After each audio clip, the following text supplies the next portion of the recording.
Hey guys, today we're going to be setting up our rear scope cap on this Leupold Mark V 2-10. So the scope cap, as you can see here, will come in a packaging like this, and it comes with a Ranger band like so that you can use to set it up. But our new preferred way is to pair it with our shock collar. And today I'm going to be showing you how to set up both of these.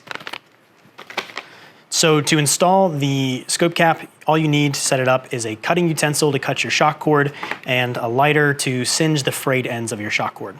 Because we're also using the shock collar today, you'll need a 3/32 Allen key to tighten that down. So to start off with, let's get all of our components out of their bags. You'll see we have the rear scope cap, 2 lengths of shock cord, and a Ranger band. And then with the shock collar, you'll have the shock collar itself and a hardware packet. Now in this hardware packet, you'll see a short and a long screw. Some of the collars only require the shorter ones, but sometimes you need just a little more length on some larger objectives. And so that's why we include 2 different sets of screws. So to start off with, let's get our hardware out of our hardware pouch. Today I'm using the long screw and one of the included nuts. Just pop that nut into the hexagonal cutout on your shock collar and then pass the screw through the hole so that it threads into the nut. This makes our clamping system. So for now, we just want to get it started just enough that we can install this. I'm going to be installing it with the hardware on the bottom side of the scope today.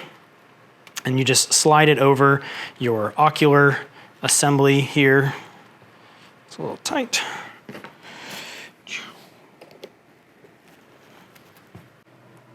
Now, a little tip, whenever you want to set the depth of this, I find it helpful to lay your cap on the side in the position that you want it to be, so like so, and then just line up where that shock cord will be with the front of that collar there so that when it pops off, it's in a good position. Now that we've got our shock collar where we want it, we're just going to take our 3/32 Allen key and tighten that down. You don't need much, just enough to where when you try to move it, it stays put.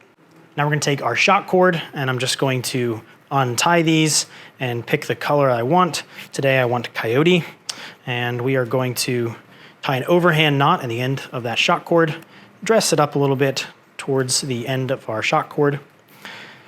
We're going to be setting this cap up in this position where we pull to pop to the top.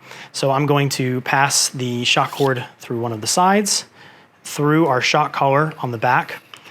I'm going to run it over the top here, but you could also run it under the bottom. Pass it back through the shock collar, through the scope cap again, and then we're just going to tension everything. So I'm just going to pull this tight and tie another overhand knot as our stopper knot, like so. Go ahead at this point and test function. Make sure everything is where you want it to be.